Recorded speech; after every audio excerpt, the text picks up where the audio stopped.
था इसके अगेंस्ट। ठीक है, इसी के ऊपर देखते हैं। ठीक है, सबसे पहले मैंने कहा था कि इन केस हम लिखना चाहते हैं, स्क्रीन पे देखना चाहते हैं कि कर्सर ओपन है कि नहीं है। ठीक है, तो हम कहेंगे इफ़ कर्सर, सॉरी कर्सर का नाम, इफ़ कर्सर का नाम कर परसेंटेज इज़ ओपन। ठीक है, अगर तो वो ओपन है तो DBMS_, ये इधर से उठा कॉपी कर लेते हैं।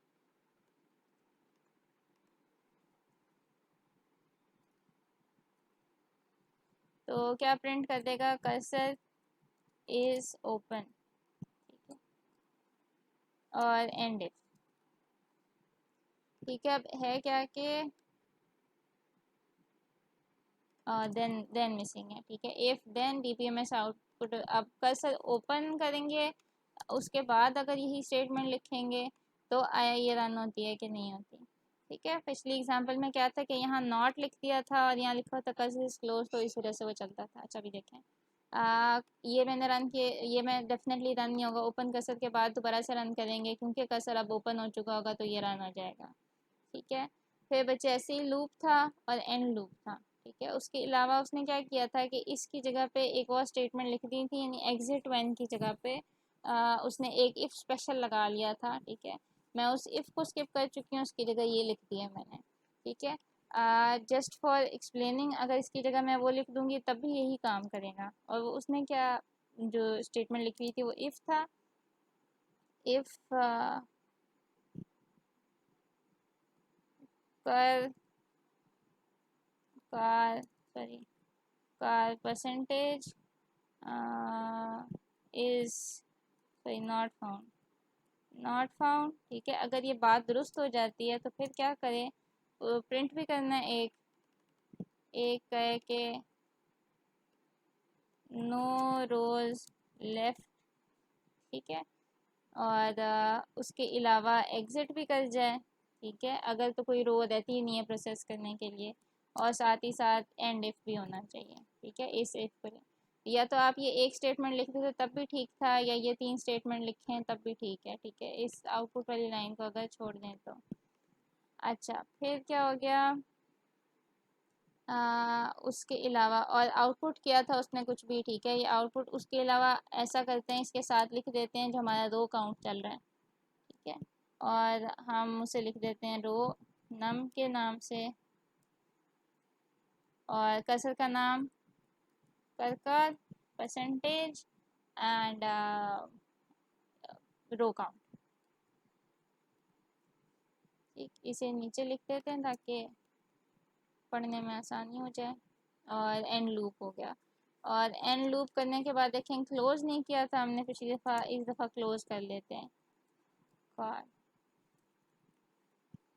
ठीक है, क्लोज करने के बाद देखें अब मैं कुछ और लिखूंगी। इधर पहले मैंने इफ़ की स्टेटमेंट लिखी थी कि इफ़ इज़ ओपन की। ठीक है, अब इसकी वजह कि हम इज़ ओपन की ट्रू के साथ लिखें, इस दफ़ा मैं नॉट के साथ लिखती हूँ। ठीक है, अगर तो ये बात दुरुस्त नहीं होती तो क्या लिख दे, कर्सर इज़ क्लोज्ड। ठीक है, आई होप बच्चे अब इससे बेहतर समझ आ गई होगी।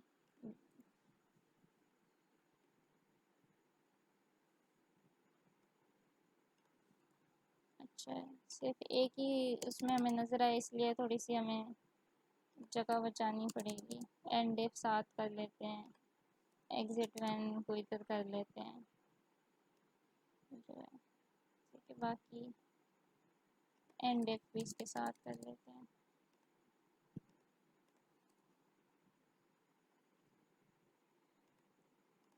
और वेरिएबल्स भी इकट्ठे लिखे जा सकते हैं, दरमियान में वो तो होगा ही। और चलें इसको भी एक उसमें कर लेते हैं।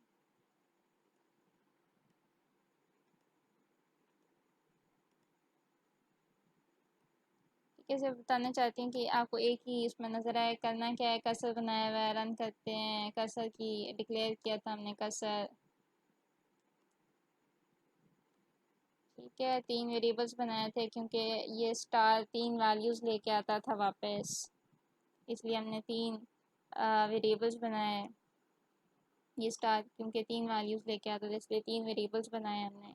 बिगिन कर्सर को चेक किया है आया ये ओपन है कि नहीं है, ठीक है। अगर ओपन है तो लिख दे इज़ ओपन, ठीक है। ओपन करने के बाद दोबारा से यही स्टेटमेंट लिखें तो देखें कर्सर लिखेगा ओपन है कि नहीं है। एंड लूप स्टार्ट किया और लूप एंड किया, ठीक है। दरम्यान में हमने क्या किया, फेच की स्टेटमेंट सबसे पहले फेच कर्सर का नाम इनटू जितने आपके वेरिएबल कर्सर फेच करके लेके जितने कॉलम्स लेके आता है हर एक कॉलम के लिए एक एक वेरिएबल, ठीक है। और ऑर्डर वही होना चाहिए जो इसका ऑर्डर है। अब ये स्टार था और ये किस ऑर्डर में लेके आता था, कार आईडी मॉडल और DSCR1। तो मैंने क्या लिखा है, कसरत का नाम इनटू 3 वेरिएबल एक एक कॉलम के लिए एक एक, और ऑर्डर यही है कार आईडी मॉडल और DSCR1 के अगेंस्ट वाला। और अगर आपका कर्सर नॉट फाउंड है तो देन लिखते कि कोई रो नहीं मिली, ठीक है। अब मुझे पता है कि एटलीस्ट 10 रोज तो आती ही आती हैं, ठीक है। तो ये क्या है, पहली 10 रोज के बाद ये बात कहेगा कि अब नो रोज लेफ्ट प्रोसेस करने के लिए, ठीक है।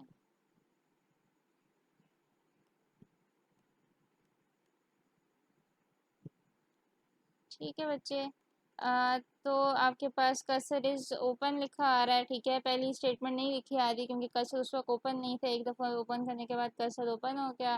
पहली दफ़ा चलता है वो पहली रो को प्रिंट करता है, ठीक है। और जो रो अंडर प्रोसेसिंग है वो एक 1 वाली रो है, ठीक है। 1 रो लिख देते हैं कि ये पहली रो है जो प्रोसेसिंग चल रही है जिसकी रो काउंट, ठीक है। दूसरी दफ़ा जब फेच करता है तो रो काउंट 2 बताता है, ये दूसरी रो है जो इस वक्त प्रोसेस हो रही है आपकी, ठीक है। फिर तीसरी दफ़ा क्या कर रहा है, 3 कॉलम्स की वैल्यू लेके आया और रो नंबर के आगे क्या लिख रहा है 3, ठीक है भाई। चौथी रो प्रोसेस करके लाया, 5वीं 6ठी 7वीं 8वीं 9वीं 10वीं। जब आपकी 10वीं रो प्रोसेस हो जाएगी तो ये 11वीं रो की तरफ पॉइंट नहीं कर रहा होगा क्योंकि जब आपने सेलेक्ट की स्टेटमेंट लिखी है तो सिर्फ 10 रोज़ आपके पास वापस आई हैं, तो इसका मतलब है 10 रोज़ के बाद ये नल की तरफ पॉइंट कर रहा होगा, ठीक है। तो तब वो क्या करेगा, जब इस स्टेटमेंट पे आएगा पूरी 10 रोज प्रोसेस करने के बाद, जब इस पॉइंट पे आएगा कि क्या कर कार नॉट फाउंड है, क्या मजीद उसको कोई रो नहीं मिलती, तो देन यस ये कंडीशन ट्रू हो जाएगी। वो लिखेगा नो रोज लेफ्ट और एग्जिट कर जाएगा, ठीक है। तो उसने क्या किया, एग्जिट कर नो रोज लेफ्ट लिखा और एग्जिट हो गया। उसके बाद जब आपने ये स्टेटमेंट रन करने की कोशिश की है, इफ़ नॉट कर कार ओपन, यानी अगर वो ओपन नहीं है तो ये रन कर दो, और ओपन नहीं है तो हमने क्या प्रिंट किया, कर कार इज़ क्लोज,